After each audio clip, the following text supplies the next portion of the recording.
So here's something I decided to try out. A random Q&A. You know, I get a lot of troll comments and people asking me why I bother still doing YouTube and that kind of stuff. So I figured I'd answer the questions and throw in some other ones I've gotten over the years online from all different social media accounts. First question. When will I quit YouTube? Obviously, I have failed YouTube. I've been doing it for over 2 years. Well, over 2 years now, because the first video I released was about Infinity War and my review of it, and I have less than 100 subscribers, and I'll admit, I have failed YouTube. Why do I keep going? Nothing better to do, really. Like, the answer to the question of when will I quit? Well, honestly, if I got a better job, a real job, where I wasn't just sitting around doing nothing all night long, and I didn't have the day off anymore, and I wasn't just sitting there by myself for 8 hours, I would stop. I may randomly do like a movie review or something, but my channel would die. I would let it just finish out what I have scheduled. At the moment, I have the Art of the Steel series uploaded, scheduled, and ready to go all the way until February of 2020. And I have other ones that have been recorded, it's not uploaded. So, like, let's say I got another job tomorrow. The channel would die in February 2020. I wouldn't bother with it. I wouldn't comment. I wouldn't reply to any comments. I wouldn't do anything extra. I would just stop. Because YouTube is a waste of time. It's a time killer. It's like some people play Angry Birds. I do YouTube. Some people sit on the toilet and play a video game on their phone. I randomly do YouTube. I got nothing else to do. It's not like I have anybody there at the site I'm at. I'm all alone. I sit there and I watch a game. That's my job. So, I do YouTube. That's why you hear construction and stuff around it, because the construction sites around me.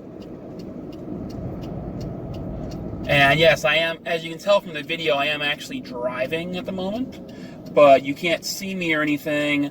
So you will hear car noises, and like right now my turn signal's on because I'm waiting for the light to change the turn and everything.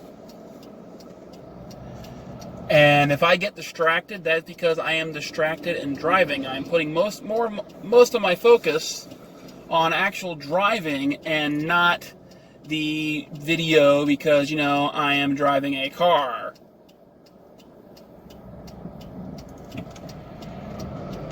You bastards. There we go. Okay. What would I do if my YouTube was actually successful? Well, if I made money off of YouTube, I would love to give back to the community that supported me.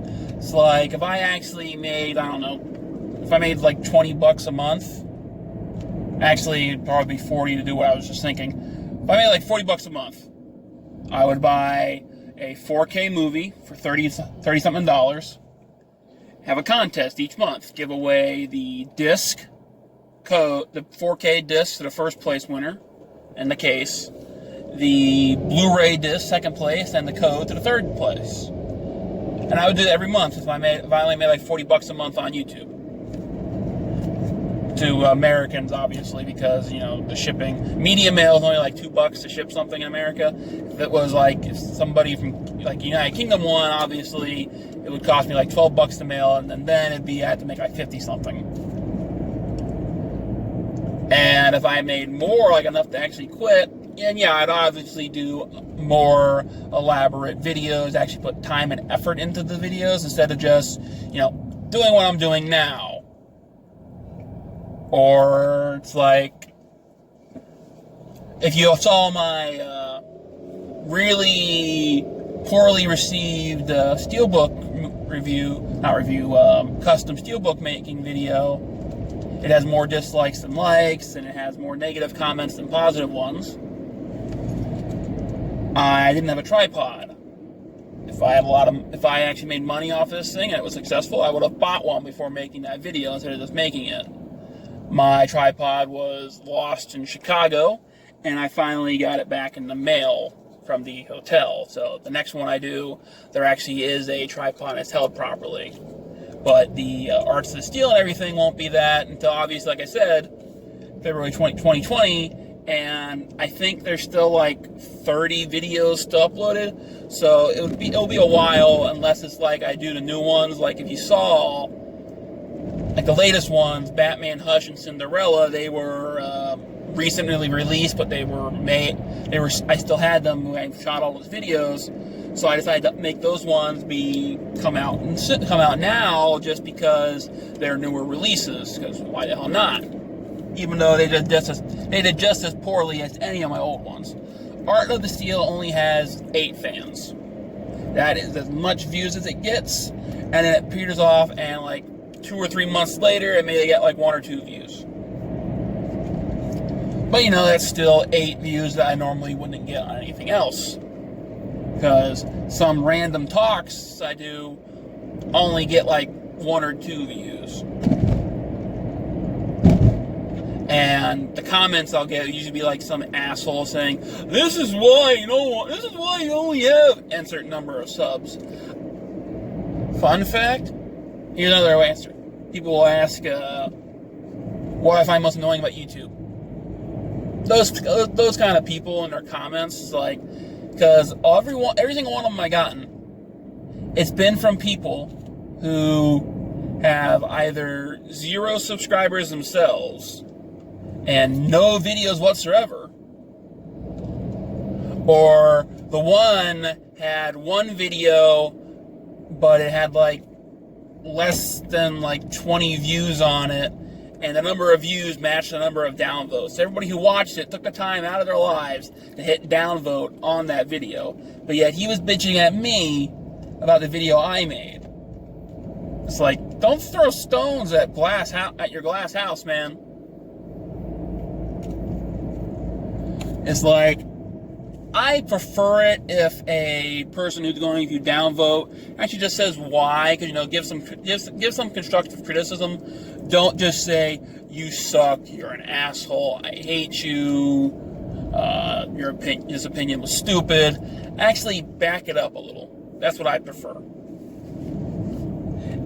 And then if someone's going to respond back to you, don't be like Sean Shaw on the one video and have some kind of pre-made fireback response, because that idiot actually read my response to him. I was agreeing with him 100%, but he still wanted to respond as if I wasn't agreeing with him. One I got all the time on DeviantArt, am I gay? No.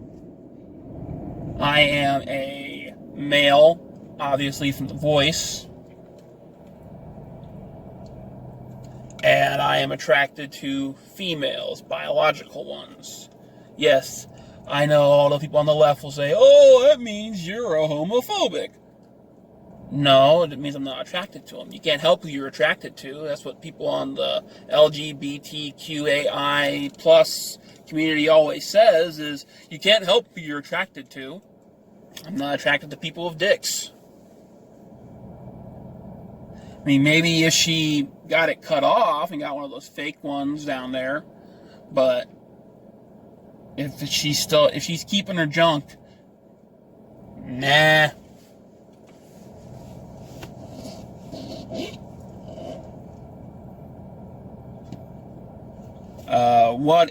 Who's my favorite singer of all time? Probably Frank Sinatra, who's currently alive. I think Frankie Valli is dead, and yes, I'm in my last year of being in my 20s, so I'm 29, and I like old music. People who are alive, like I said, I think Frankie Valli is dead, so Ben from Breaking Benjamin. I don't listen to that much modern music. I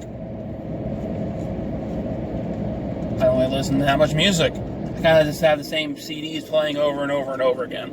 or it's like classical stuff. So it's not really singers. It's like movie scores. So it's not really classical, but it could be considered the classical genre because it's instrumental music, it's orchestra music. I do a lot of that when I write. What would I do with YouTube if my writing was successful? Well, I would definitely stop doing like videos that like random news videos, things I find interesting. It's like I was doing some news for a week. I would just it would turn into I would do the movie reviews every now and again, but for the most part it would be me trying to give back to as I said, the community of my, quote, fans. Obviously, if I was a successful author, I would have fans. And it's like, tell them about the book coming out next, answer their questions about it, like if they got confused about something, or if they thought there was a plot hole, I would address why it's not a plot hole. Or if it was, I would admit it and say I was caught and try to fix it in the next book. Thanks for being a great fans and pointing that out, kind of thing. Or do Q&As with the fans about like what they'd want to talk about.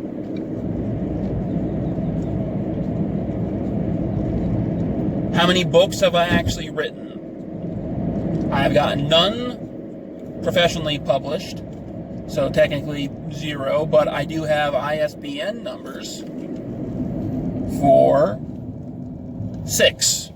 The first 3 of my Earth Chronicles trilogy, Robo-Slave, Hunters, and Minimum Wage Sentai. The rest of them, because I have written book 4, Time Watchers, but it's not, it's finished, but it's not edited, so I didn't actually submit it to the publisher I was using, or self-publisher I was using. And Mission Zebo, the prequel of Minimum Wage Sentai, is maybe 7 chapters away from being finished. So obviously that one can't count. And Bob and the Monkey was just me proving to my dad that that company would literally print anything as long as it was 10 pages or longer. That book is literally just, I wrote a paragraph story about a guy named Bob who lives next door to a monkey who shits on his paper. He wakes up in the morning. Every morning he wakes up, he goes outside, he sees monkey has shit on his paper, he looks at the sky and yells, "Monkey!" That was this book. And I separated that into 10 pages to prove that, because my dad kept saying, "Oh, you're published." I'd say, "I always wanted to be published." "Oh, you're published." "No, I'm not. That's not published. That's self-published. That's the difference." No one actually looked over my book and said, "Oh, this is actually good enough and we like it." What's the oddest rejection letter I ever got? "We love your book. We love the idea, but we prefer it if the main character is a woman."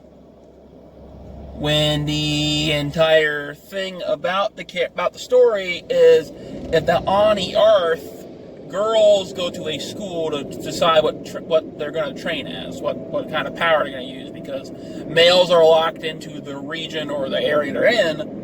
Girls can girls can learn whatever they want. So if M was a girl, like if I made her Marcia instead of Marshall, then obviously she would not need to travel around the world to learn how to be the hero. She would just go to the feminine realm and do what other girls do, except for other girls lose the ability. Like, let's say a girl decides she's going to be a firefighter. She would know how to water fight, she just wouldn't be able to do it anymore. Marcia would just always know how to do it. So it'd be kind of like a dumb version of Harry Potter with all girls. Except for obviously when, I don't know, Kim would come ashore for some reason, like the male version of Kim, M's love interest. Because in the multiverse thing that I wrote into the story, those two souls are always going to be connected, no matter what. If they're both male, if one's male, one's female, if one's female, one's male, they're both females, they'll always be connected, they're always going to be together.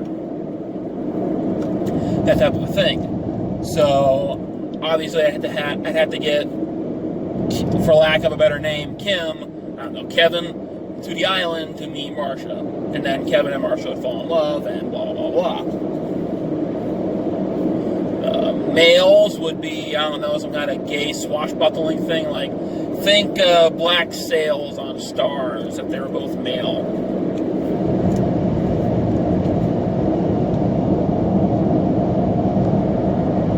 What's my favorite franchise? Well, up until a couple years ago, I would have said Star Wars. I was loving everything about it. I actually got emotional when I went to Star Wars Celebration 5 after when I left, because I was just so upset that it was over.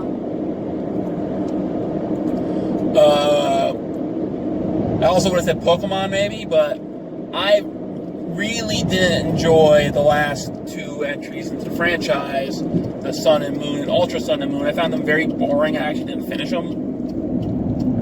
I only bought Ultra Sun and Moon because they were on Black Friday last year for $20. And it was buy one, get one. So it was $10 for each game, and I was able to finish my collection of Pokemon games. So I have every single one of them that's been released. Well, not every single one of them, obviously, but, you know, I have one copy of every single one that's been released, that kind of a collection. So, I guess currently, it would be, I guess, the Jurassic, like Jurassic Park, Jurassic World, because I'm really enjoying that one. Who are my favorite YouTubers? At the moment, currently, I recently discovered Viva La Dirt League. And I am just laughing my ass off at all their videos. I am loving it. I think they're funny as hell. And it's been like the last 2 weeks, and I have just been nonstop watching their content. Other favorite of mine,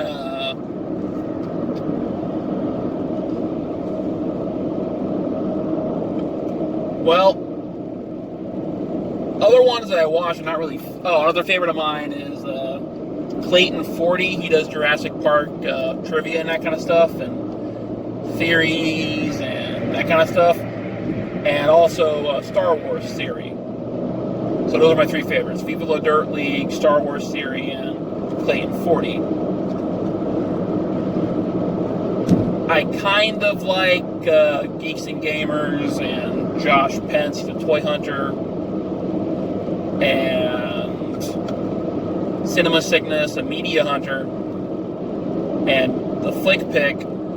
But, you know, I kind of have a love-hate relationship with all those ones because I like some of their content, but I don't like other ones. It's like Geeks and Gamers. I kind of only like it if Jeremy's hosting, because for me, unless you're like an actual studio, like I know that's what he's trying to do, to have like a whole team that have different voices in that. But for me, YouTube would be more of just one person, especially the kind of videos they do. They don't have like a big setup like CNN and that kind of stuff. So it's just multiple people in their rooms, and then they have their own channels as well. And it's not like the Adam, Allen, and Roland on Viva La Dirt League who don't have their own channels. They only have Viva La Dirt League. They have their own like Twitch channels and that, and their own Instagrams, obviously, and that kind of stuff. But when it comes to YouTube, their videos, their content goes on that channel. And Jesse has her own channel. Ivan obviously has his own channel because he had his own channel before he joined Geeks and Gamers. And I love this channel for the film fixing he does. But the other stuff, like, I don't really care about his reviews and that kind of stuff. And he does do some emotional videos, and I like them, and I watch them, and I thumb them up and everything, but they're not something I look forward to watching. And another one recently that I've been getting into and I really like is Last Gamer. Now, I've been subscribed to him probably for like 2 years, but lately when he rebooted his channel, and he puts everything out at once as like a little TV special for the week, like a little episode of all the episodes put together. He brought on his cousin, who is a very camera-friendly person. She has a nice personality. She seems very friendly. She definitely should have been a host of some kind of TV show on TV, like a morning show host or something. That's the kind of personality she has.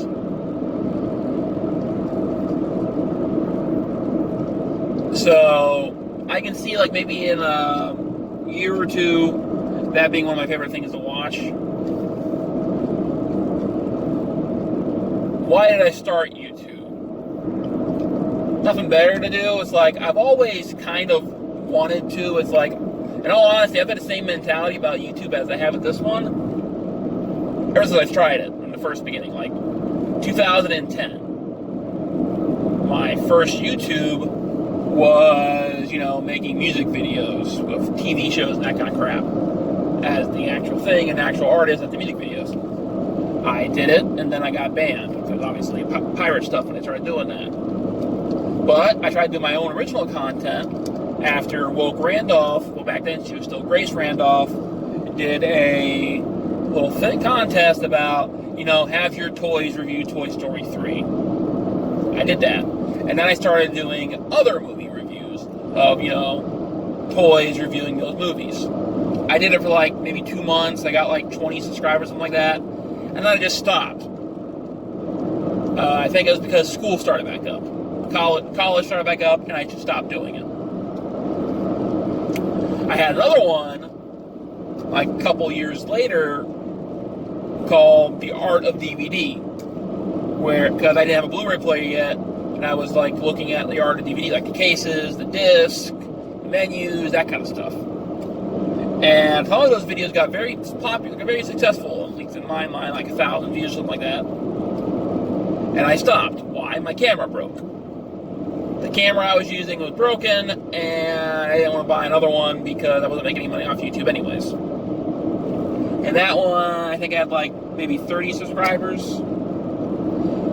Besides Haddam Tenrose, my one that I was doing pirate stuff on, but then I deleted all those videos except for the one that did like extremely popular, like was my most popular video ever, except for like when I had like one dedicated to Young and the Restless for the character Adam, which was literally just his video clips.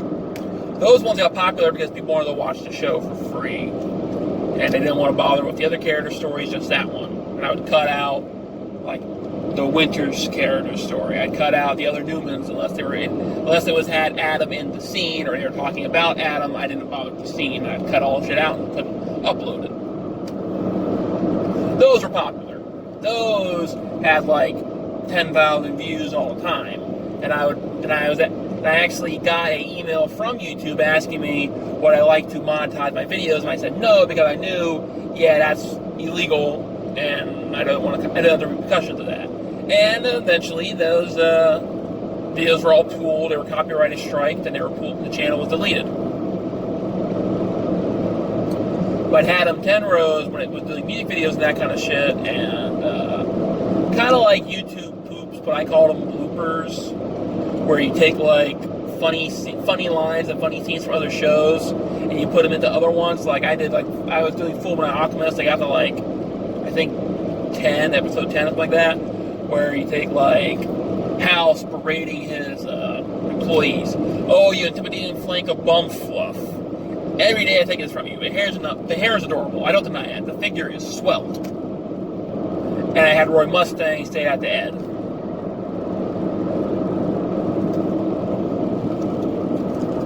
So that was my other YouTube channels, and that's how I've always had YouTube. It's just I either had better things to do, or the camera broke. Because like I probably would have stuck with the art of DVD if I had had a job at the time, and I wasn't going to school. Like if it was like what I currently do, like my current situation, and that mindset back then, and how YouTube was back then, where you actually could grow your channel and mainstream media wasn't on it, and there wasn't so much hatred on YouTube, I would have just stuck with the art of DVD. And I would have stayed that way. I never would have tried to do movie reviews or anything like that. It would have just all been that. I would have focused on that, and And obviously I have Blu-ray now, so I would have done like the art of home media.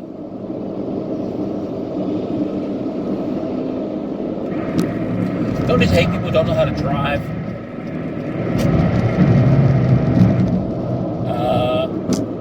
Other than that, do I have pets? Yes, I have 2 cats and a bird. A black cat and a gray cat. And a cockatiel, if you want to know what the bird is. Will I do another Steelbook, custom Steelbook, even though the last one was horrible? Yes and no. I'm only doing one more because I have Detective Pikachu. I'm doing Detective Pikachu, and I already have it painted. I already recorded myself painting it when I got the tripod. But I will probably not do another one. I will continue to make custom ones just for myself, obviously. But I won't record me doing it.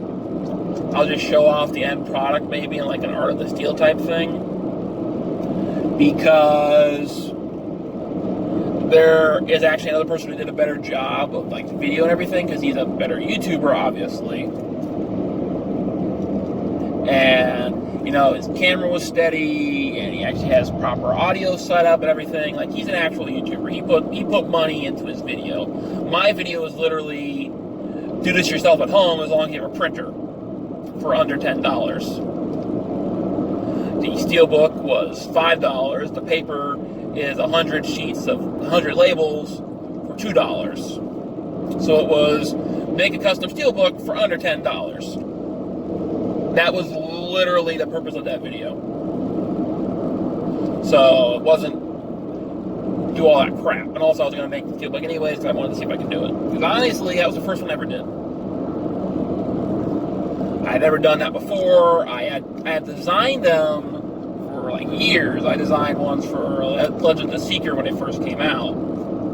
I designed insiders for them and that kind of shit. But I've never actually printed them out and made them. That is actually why John Wick got dented. And on Detective Pikachu, I found that I actually did it right. But the second time around, because as you'll see in the video if you actually watch that one, somebody called me in the middle of recording, so halfway through the video, I actually had popped the lids off, the metal off, got it off right, and started painting, and I realized that when the person hung up, I looked up at the camera to see if it was still recording in that, because, you know, it's hot in Florida, I wanted to get back inside the air conditioner,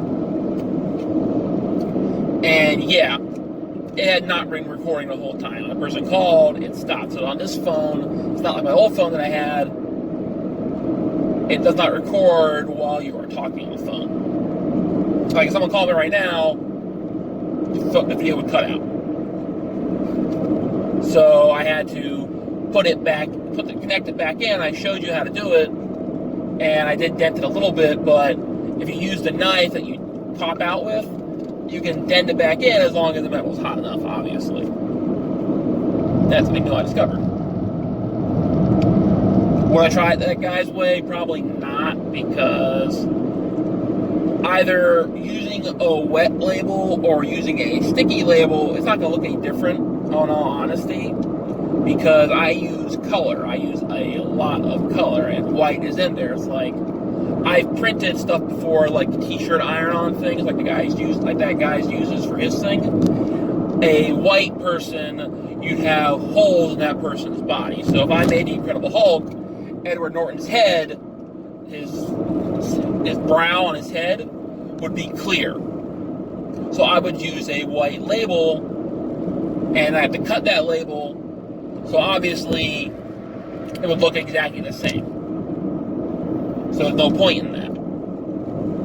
So I'm sticking with my labels. I'm not going to do what that guy did who had the, quote, better, and yes, it has a much better quality Steelbook. But then again, he also bought one that was embossed, and he could have used sandpaper to make the Steelbook, because he's painting over it anyways. He could have used sandpaper to smooth it out. Obviously, he didn't do that.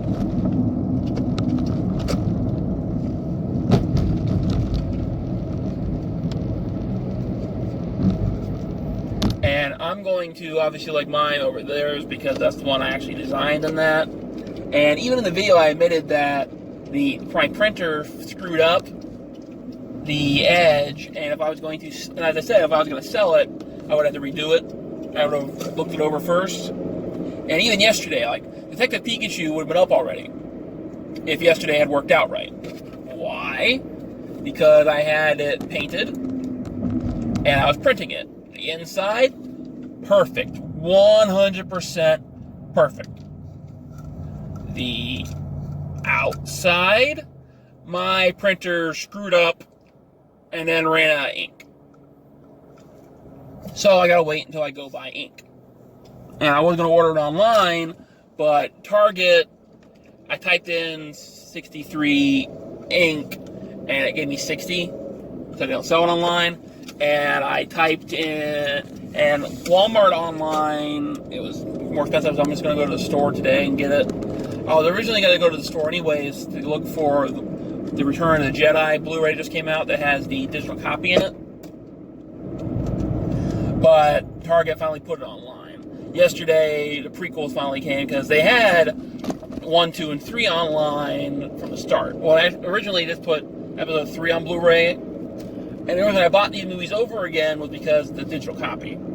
So my server ever goes down, or gosh, maybe my server blows up, and I lose access to that shit.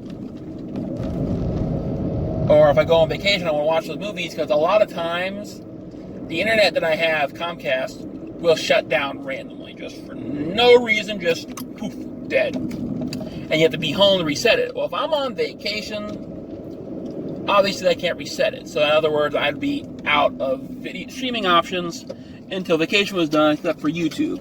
So I like to have digital copies still. And those are the ones that I use. So I wanted to have the Star Wars movies I actually like, because I do have the Disney movies, which I'll admit I actually do enjoy watching, like Rogue One, and I like Solo the first couple times I watched it, but the last time I watched it I didn't really like it that much. Never liked The Last Jedi. I like Porg, but I don't like that movie. And Force Awakens, I like it until Han is killed, in all honesty. It's not because I'm a Han Solo fan, because I liked Luke better than Han when I was growing up. But him dying in that stupid way kind of took me out of the movie. Like, oh, come on. His emo son killed him. No. Pull me out of the film. Like, I have moments in movies that can pull me out. And that was... Like, I don't want to watch it anymore. It's just stupid to me.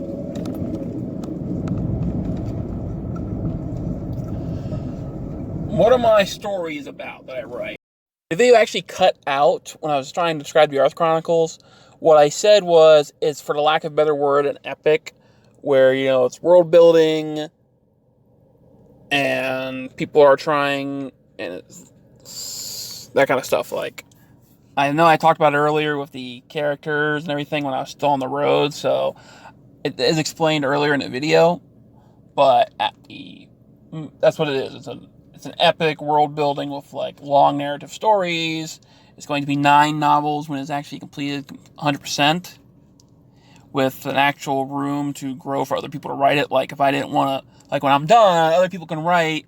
I set up stories and ideas for, like, the past. Like, for example, M's the 39th hero. So obviously there are 38 before him.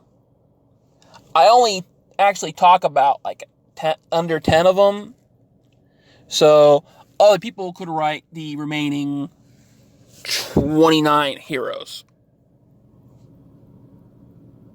Or 18, I remember what numbers there are. They could do whatever they wanted.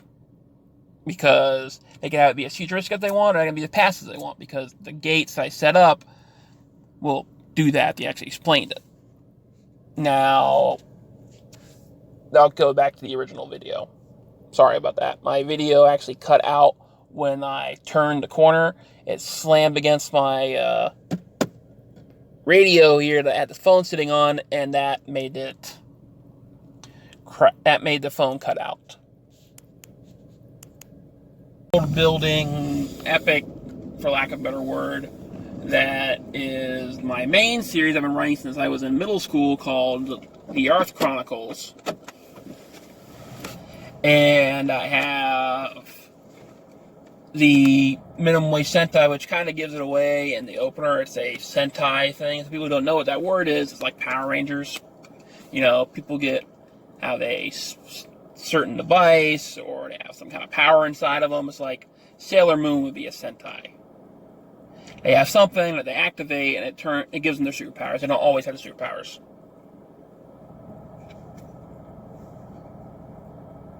Hunters is a story about, like, monsters in the bed, that kind of stuff, are all real, like vampires, werewolves, and all that kind of shit, but they look like humans. And that book was actually written for National Novel Writing that month. And I honestly do not remember that much about that book, if I'm being completely honest. I know that I wrote it completely. It went over the word count. I know the beginning, and I know the end. I just don't know what the middle is. And that's me being honest.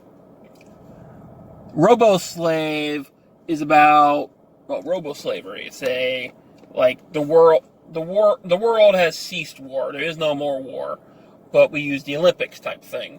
And people started liking boxing and that kind of stuff. So they let whoever won the match got it. Then they went to robots fighting.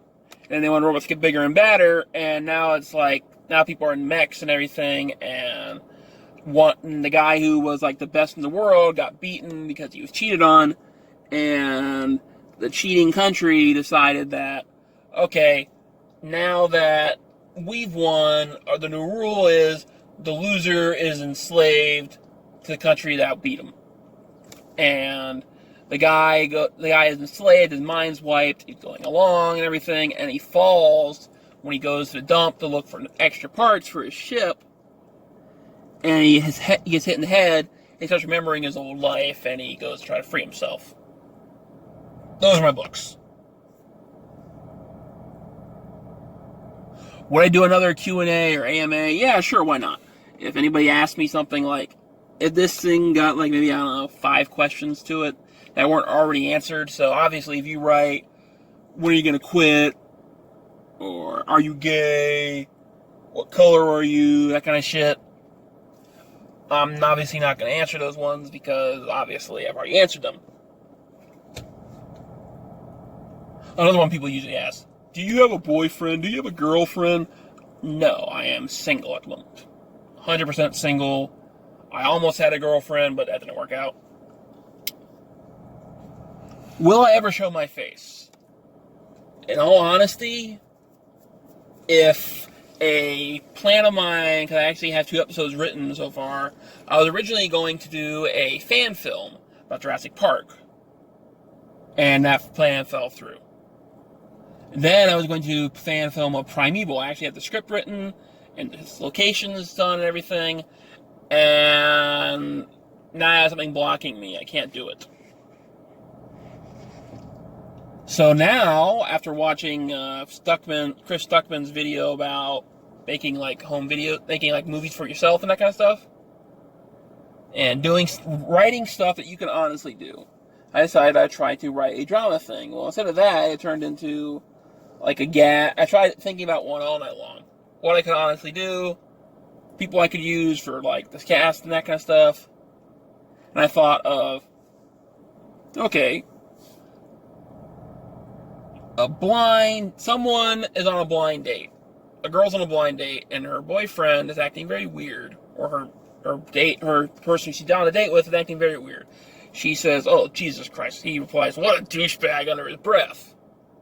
She tries to pray, he rolls his eyes, that kind of stuff. So, blind date date with the devil. That's the name of the series. And I actually have the first episode written and has the shooting script and everything ready. Everything's ready to go. Just have to have time for the girl to have time to do it. And second episode, I actually, kind of wrote last night. I just spoke it out into the recorder on my phone so I could write it later. So, yeah. If I actually do get those shot and done, you will see my face. I am Lewis, or Lucifer. in the show. Why don't I show my face normally? Because I'm fugly, fat and ugly. And I actually wrote that into the story about why Lucifer, who is an angel, who's supposed to be all beautiful and everything, is ugly. Because he lives with sin. He's on Earth. And he's been on Earth for over 2,000 years. Obviously, being around all that sin is going to make him ugly. So, that fits in with my fugly look that I have.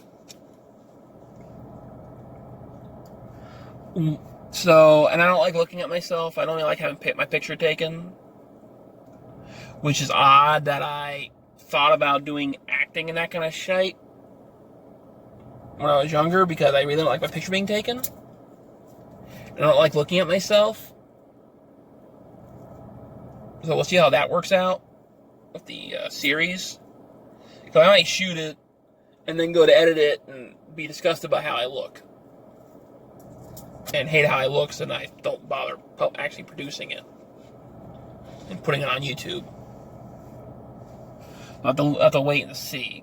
It's like during the Detective Pikachu Steelbook, I actually saw myself, like I saw a glimpse of my face, and I actually cut that part out. I'm pretty sure no one watched this, but if you did, thanks. Do what Donatello said at the beginning, like and subscribe maybe. And have a good one.